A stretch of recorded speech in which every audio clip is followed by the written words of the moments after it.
thousands of feet above the Pacific Ocean. The winding roads that lead to the summit of Palomar Mountain turn from undulating curves to tight, blind, hairpin bends. Most drivers along this route are looking for a chance to exploit the limits of their car's handling as much as one can on public roads, while taking in the bucolic views and endless blue skies. Up here, taking the thrilling curves at high speed is best left for drivers of performance cars who have platinum health insurance, lest the possibility of rolling a vertical mile toward Hellhole Canyon Preserve, we are not making this up, is not a deterrent. The XT5 is the second Cadillac model to arrive since the brand learned to speak with a New York accent, albeit an affected Soho dialect, and it's a key pillar to the brand's chances at worldwide success. In 2015, the final year of sales for the 5-year-old SRX, Cadillac managed to sell almost 100,000 of them around the world, no small feat for a model about to be replaced, and proof of the crossover's relative freshness and its popularity in export markets like China. That's one way of explaining the evolutionary exterior styling of the XT5, which maintains the wedgy profile of the SRX but grafts on the new corporate face previewed by the CT6 sedan. Boomerang-style taillights bend, as on the ELR and SRX, and a lengthwise character line connects front and back with more grace than before. Most XT5 trim levels share a common front fascia, while the top-level Platinum has a brighter-looking grille and front skid plate.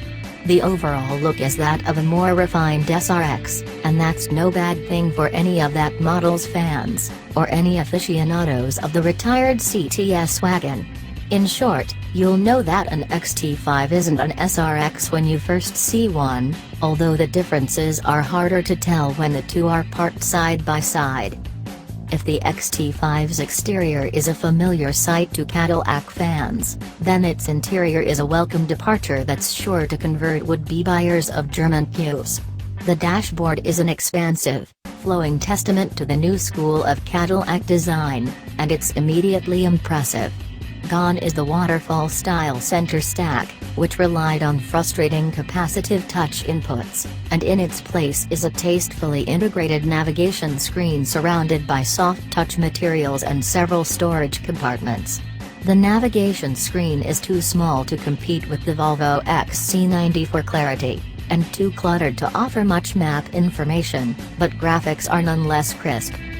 For as much as we came to like about the styling of the XT5, there is a bit of a sore spot driving it. Initially, for the United States market, the XT5 will be powered only by a naturally aspirated, 310 horsepower, 3.6-liter V6. An 8-speed automatic transmission that utilizes an electronically controlled shifter is standard across the lineup.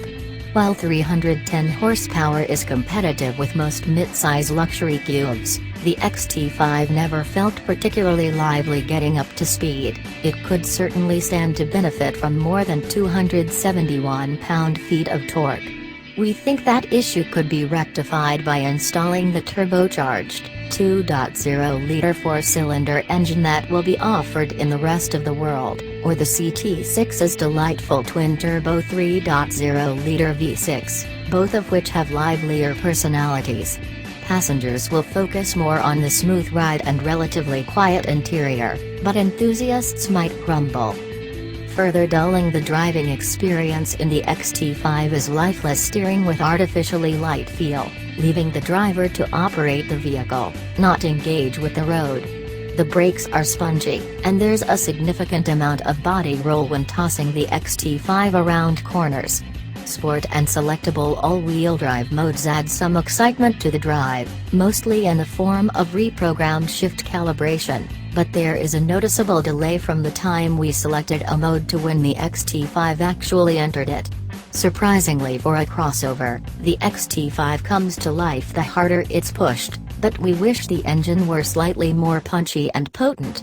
Even if most XT5 drivers won't push their cars too hard, we expect more from the company that just delivered the excellently balanced CT6.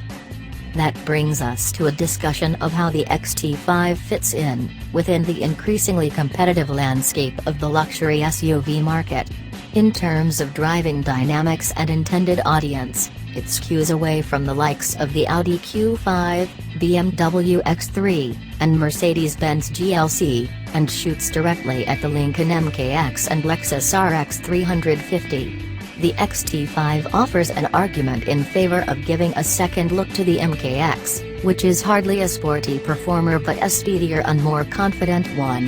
In terms of content, from active cruise control and active safety kit, to luxury items like the camera-based rear view mirror, the XT5 is the better equipped choice.